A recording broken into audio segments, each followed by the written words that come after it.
16 de octubre de 1945, 42 países decidieron crear la Organización de las Naciones Unidas para la Alimentación y la Agricultura, la FAO, conocida básicamente, ¿no? Eso fue un 16 de octubre, es decir, hace 2 días, digamos, se conmemoró un nuevo aniversario. 35 años después de esa creación, decidieron ponerse a trabajar y crearon el Día Mundial de la Alimentación. Capaz que estaban trabajando de antes, solo que crearon el Día de la Alimentación 35 años después. Ahí va. Y para este año han decidido tener un lema muy interesante que es hambre cero, una cosa que todos decimos que bueno. Exacto. En realidad, la FAO todos los años pone como un tema, es como un lema que hay del Día de la Alimentación, y centra gran parte de sus actividades en ese lema. Ese lema lo que hace normalmente es poner un tema específico, un tópico específico en el tapete para poder cuestionarlo, discutirlo y generar sensibilidad en eso. Entonces, este año es hambre cero. Pero hambre cero, primero porque la FAO en sus estudios que hace habitualmente y sus monitoreos plantea que el hambre a nivel mundial ha aumentado. Y segundo, porque en realidad no habla del hambre pura y dura específicamente, sino lo que habla es de los diferentes tipos de hambre. O sea que no les está yendo tan bien, porque si de última están hablando del hambre cero y les aumentó el hambre. Sí, no es fácil, ¿no? El tema del hambre per se, el mundo no, creo que los que nos están viendo lo tienen claro.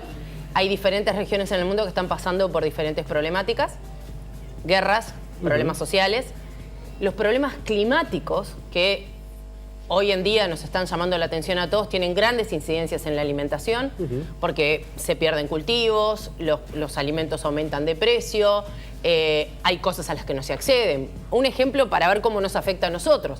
El año pasado, por problemas de clima, porque no hubo buen frío en el otro invierno, llegó el verano y no había duraznos en el Uruguay. Es cierto. Y hubo que traerlos del exterior y el costo de los duraznos en el verano fue altísimo en relación al costo tradicional. Y eso que lleva a que haga uno no come fruta. O no come duraznos, ¿no? Puede comer otra fruta. Claro, pero muchas veces se sí, espera el verano para comer, para tener mayor variedad de fruta, para que llegue el melón, para que llegue la sandía, para que llegue el durazno, para que llegue el pelón, para que llegue un montón de frutas. Por ejemplo, ahora podemos estar disfrutando de las frutillas económicas. ¿Sí? Sí, estamos en zafra. Entonces, exacto, estamos en zafra. Entonces, ¿qué es lo que pasa en todo esto?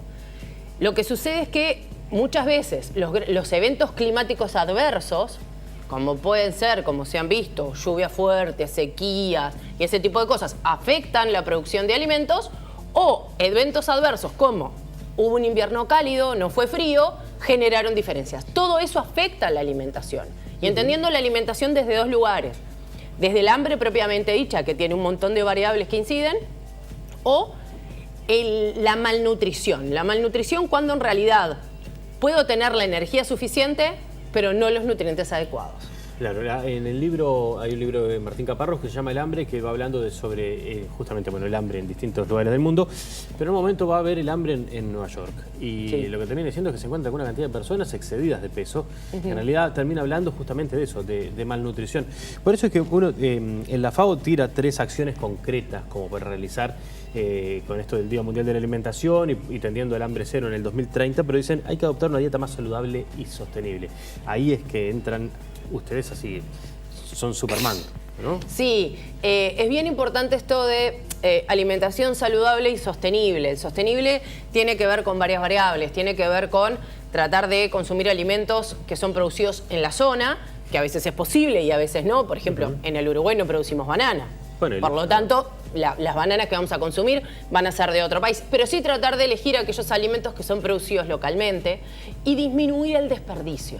¿Sí? Es otra de las acciones que propone Es otra de las acciones que propone la FAO. Y lo pongo de los 2 lados porque muchas veces cuando nosotros consumimos alimentos que se producen localmente, que de repente no tuvieron tantas cadenas en el medio, la calidad del alimento que recibimos es mejor. Además de eso, podemos lograr una mejor optimización del alimento. Y lo que está bueno es entrar a pensar cómo manejamos el desperdicio de esos alimentos. ¿Por qué digo esto? Porque muchas veces se calcula que 1/3 de lo que se produce se desperdicia y no se llega a consumir. ¿Sí? Por malos manejos, por selecciones de alimentos adecuados, por un montón de cosas que hay en el camino.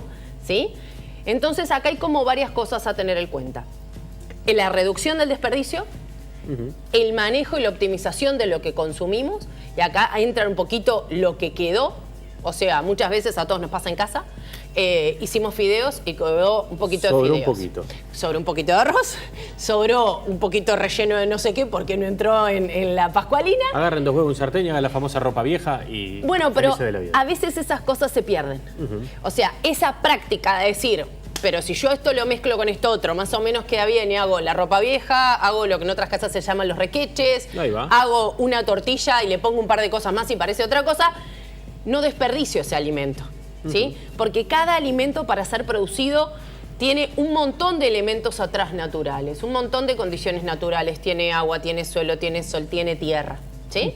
Entonces es bien importante poder pensar estas cosas en lo que tiene que ver con el hambre cero y pensar en la calidad de cómo nos alimentamos en esta otra pata de la malnutrición.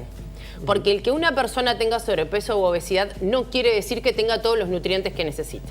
Claro, no quiere decir ni que se estén alimentando bien, ni que el fruto de su mala alimentación sea esa gordura. Exacto. Tampoco. Es más, una de las cosas que habla la FAO es el retraso de talla en niños. El retraso de talla en niños son aquellos niños que no tienen, que sí pueden tener la energía necesaria para crecer, pero quizás no tienen los nutrientes adecuados para crecer en altura. Por eso corren como locos, no paran en todo el día, pero no pasan el 1,40 m.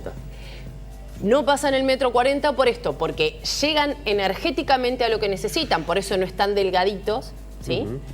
Pero no tienen esos nutrientes que necesitan en cantidad adecuada para que puedan seguir creciendo en altura. Esto en algunos lugares se llama el hambre oculta.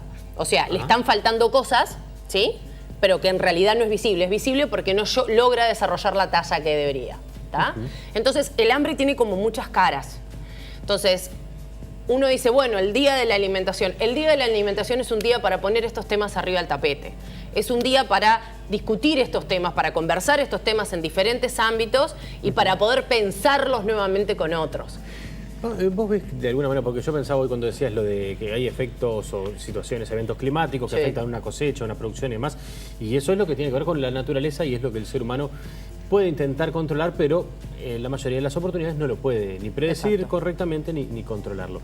Pero sí hay otro paso que también mencionaste como al pasar, que es el de los intermediarios, ¿no? ¿Qué sucede entre que alguien plantó 2 kilos de papas, 2 hectáreas de papas y le llega a usted a su casa?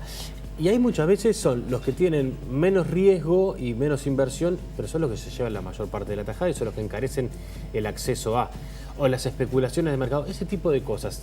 Yo miraba todo lo que leí de la FAO y no parecen mencionadas, me pareció un poco naif el planteo FAO. Bueno, lo que pasa es que acá hay temas políticos que son inevitables. ¿Sí? Hay temas políticos, hay sistemas económicos que atraviesan todo esto y por eso es que están los planteos, capaz que FAO no lo pone claramente en blanco y negro en el papel, pero por algo está planteando el tema de consumir local. ¿Sí?